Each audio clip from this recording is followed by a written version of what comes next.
ሆኖ የኩኩ ዘፈን በጣም ተመችቶኛል። እንደው የራሴን እይታ እያልሽ ነው ወደ አድማጮች ላድርስ።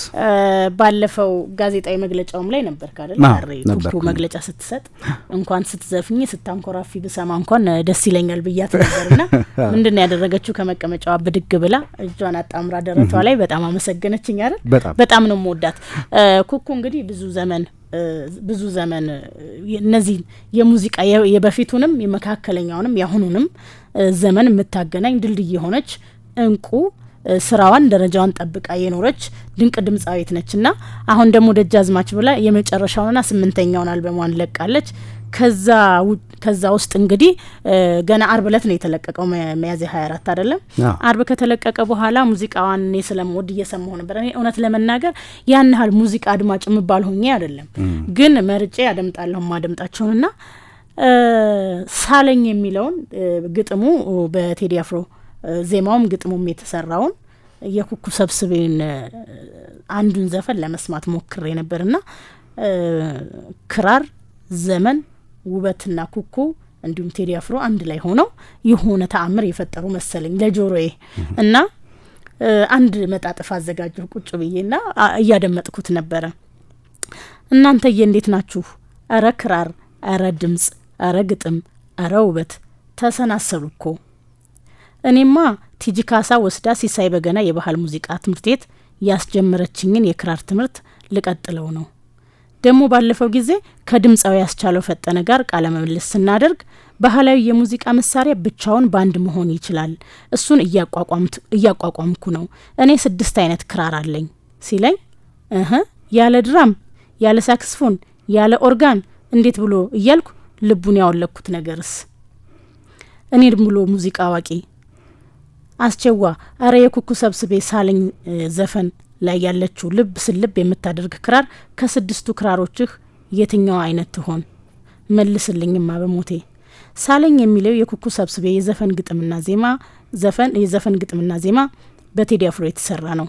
ግጥሙ እንደ ሰሜን ጎንደር ጃና ሞራ ደረስጌ ማርያም ሲወስደኝ አንዴ አርባ ምንጭ ብሔራዊ ፓርክ ነጭ ሳር ብሔራዊ ፓርክ ሲከተኝ አንዴ ቅርስ ጥናትና ጥበቃ ባለስልጣን የሚባልን መስሪያ ቤት ሲያስወቅሰኝ አረታውኝ አራወጠኝ እንጂ ሳለኝ ሳለኝ በልብህ ብራና በፍቅር ቀለም እንዳልጠፋ አድርገህ እስከ ዘላለም ስዬህ አለ ሁኔማ ልቤ ላይ በእንባዬ ነክሬ ባልነበረ ቀለም ባልታየ እስከ ዛሬ ትላለች።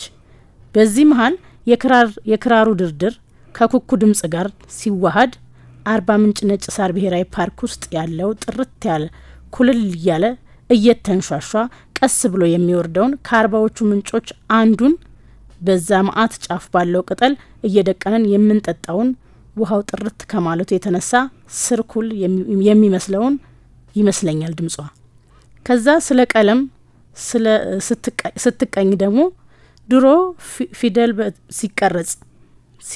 ሲቀረጽ ብራና ሲጻፍ ጥቅም ላይ የዋለው ላባ በቅንፍ ውስጥ ነው እንግዲህ ላባው የዶሮ ይሁን የጅግራ እኔ የማውቀው ነገር የለም። ነገር ግን ብቻ ላባው ይታየኝና የቀለሙን ከለር መለየት እቸገራለሁ። ባልነበረ ቀለም ባልታየ እስከ ዛሬ አለቻ። ደረስጌ ማርያም ውስጥ ያሉ በራሱ ቤ ከየቦታው ተሰብስበው የተከማቹ አጃኢብ በሚያሰኙ በርካታ ብራናዎች ላይ የተሳሉት ደማማቅ ስዕሎች ታወሱኝ። ከተለያዩ እጽዋት በተቀመመው ቀለማት የተሳሉት። ነገር ግን ኩኩ ከአበቦች ገላ ላይ ቀለም ቢቀመም ያንተን ውበት ችሎ የሚገልጽ የለም ብላ የእጽዋቱን ቀለም አቅመቢስነት አስረዳችን። ቀለም ያልነበረ ባለም ውበት ኤዶማዊ ገነት እያለች የኔን የመረዳት አቅም ከ0 ዲግሪ በታች ስታወርደው ጊዜ እጄን አፌ ላይ ጭኜ አይ ክራር፣ አይ ዘመን፣ አይ ውበት፣ አይ ጥበብ፣ አወይ ድምጽ፣ አወይ ፍቅር ከማለት ውጭ ምን እላለሁ? ደግሞ በተናጠል ወደ ባለ ቋንቋው አይን መጣች። አይን ድምጽ ሳያወጣ የሚናገር መልእክት የሚያስተላልፍ ባለ ቋንቋ ነው ይባልለታል። ደግሞ ስለ ውበቱ የሚነገርለት ውበት ከሚገለጽበት የአካላችን ክፍል አንዱ ነው አይን። እናማ ኩኩሻ ሆዬ ኮከብ መስሎ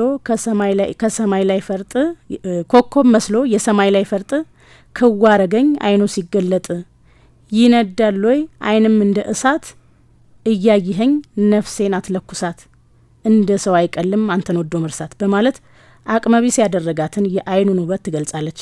መርማሪ አይን፣ ቀልብ ወሳጅ አይን፣ ታዛቢ አይን በየአይነቱ አለ። የአይን ውበት በዚህ ልክ ሲገለጽ አላጋጠመኝም ወይም አልሰማሁም። አፍንጫን ወደሚፈትን ምዕራፍ ዘለቀች ኩኩ እንዲህ በማለት ከከርቤም ያስነቃል ከናርዶስ ከእጣን ጠረንህ ደስ ሲል ልክ እንደ ሕፃን። መቼስ የፈጣሪ ስራው ድንቅ አይደል? የአራስ ልጅ አንገት ስር ጠረን ከምን እንደተሰራው አላውቅም። እኔ ነኝ ያሉ የፈረንሳይ ሽቶ ቀማሚዎች ሲያምጡ ቢከርሙ የሕፃን ልጅ የአንገት ስር መዓዛ የሚያህል ሽቶ አይፈጥሩም። ከውድ ሽቶዎቻቸው ጋር ከቶ አይነጻጸርም፣ አያመጡትምም። ኩኩ ሳለኝ እያለች የምታሽሞነሙነው ውብ ሰው መዓዛ ከምን ጋር እንደተነጻጸረ አስቡትና የዚህን ሰው ውበት የዚህን ሰው ተፈጥሮ ሳሉት። አይቆጭኝ ለፍቅርህ ሩሄን ባወርስ የቀረኝን እድሜ ዛሬ ብጨርስ። አረ ወየው ምን አይነት ምትሀት ውበት ነው በፈጣሪ። ለማንኛውም ሩህ ማለት ለማታውቁ ነፍስ ማለት ነው። ለዚህ ውብ ነፍስ እስከ ማውረስ ድረስ የሚልቅ ጽኑ ፍቅር ምን መሳይ ነው። አጃኢብ ነው ብቻ ከኤዶም ገነት የሚፈልቅ ውበት አልገብቶኝም እኔ ለራሴ ሆሆ ፈተና ነው እኮ እናንተዬ። አሁንም ወደ ሰሜን ጎንደር ጃናሞራ ደረስጌ ማርያም ልመልሳችሁ ነው። ለምን ብቻዬን ከአገር አገር እንከራተታለሁ? በፈርጥ እንዳጌጠ የነገስታት ዘውድ መልክህ አስደንግጦ ልብ የሚያሰግድ ስትል ልቤ ወደ ነገስታቱ ዘመንና አገር ሽምጥ ጋለበና ደረስጌ ማርያም ያየሁትን የነገስታት በርካታ የወርቅ ዘውዶች፣ የወርቅና የብር መቋሚያዎችና መስቀሎች፣ የወርቅና የብር ከበሮች፣ በወርቅና በብር ሰንሰለትና መርገፍ ያጌጡትን የነገስታት ካባዎች መልሼ በአይነ ህሊና የቃኘኋቸው። በ2009 ዓ.ም የአጼ ቴዎድሮስን 150ኛ ሙት ዓመት መታሰቢያ በዓል ጎንደር ዩኒቨርሲቲ አዘጋጅቶ ነበር። ከዝግጅቱ አንዱ አጼ ቴዎድሮስ ከተወለዱበት በክብር እስከተሰዉበት ያለውን ቦታ መጎብኘት ነበር። እድለኛ ሆኜ ከጎብኚዎቹ አንዷ ነበርኩ። በጉብኝቱ አጼ ቴዎድሮስ ከተወለዱበት ቋራ ጀምሮ ቄስ ትምህርት ቤት የተማሩበት የሸፈቱበት ዋሻ ሳይቀር እስከ ተሰዉበት መቅደላ ድረስ ተጉዘናል። ከጉዞ መልስ ጉብኝቱን የሚያስቃኝ አጼ ቴዎድሮስን ፍለጋ ከቋራ እስከ መቅደላ የሚል የጉዞ ማስታወሻ በምሰራበት አዲስ አድማስ ጋዜጣ ላይ ማስፈሬን አስታውሳለሁ። ሊንኩን ፈልጌ ያጋራችኋለሁ ብያለሁ። እንግዲህ ለፌስቡክ ቤተሰቦች የሚያዘጋጁት ጽሁፍ እንደመሆኑ ደረስጌ ማርያም ያለውን የሀገሪቷን ሀብትና ቅርስ ያየሁት በዚህ ጉብኝት ነው።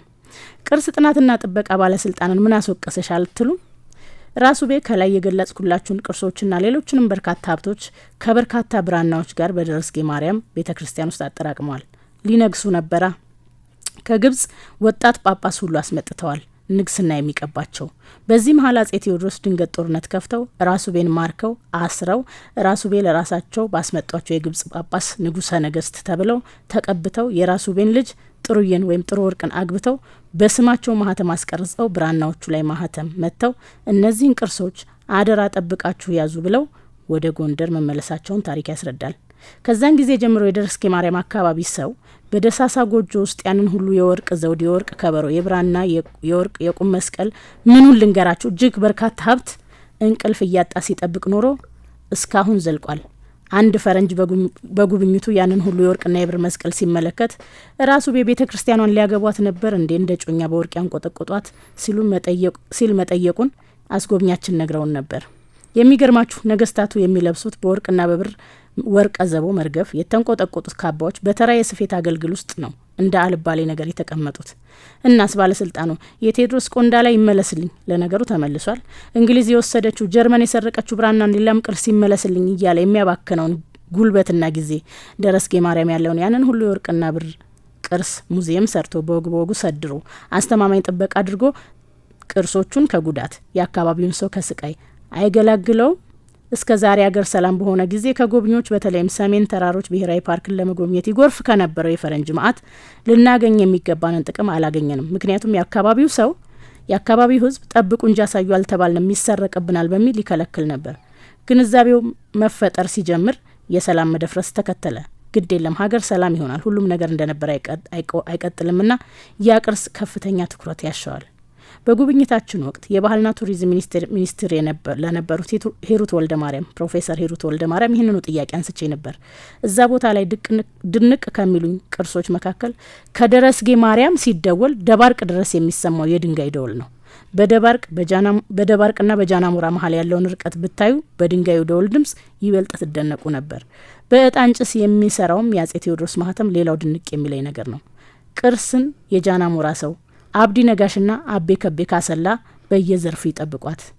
ዛሬ ምንድነው ግን የነካኝ? ምኑን ከምኑ ነው ያገናኘሁት? ኩኩ ስንቱን አዘባረቀችኝ። ቴዎድሮስ ካሳሁን ቴዲ አፍሮ የነካኸው ይመርልህ ተብለህ የተፈጠርክ ሰው ነህ። ምን አይነት ብዕር ነው?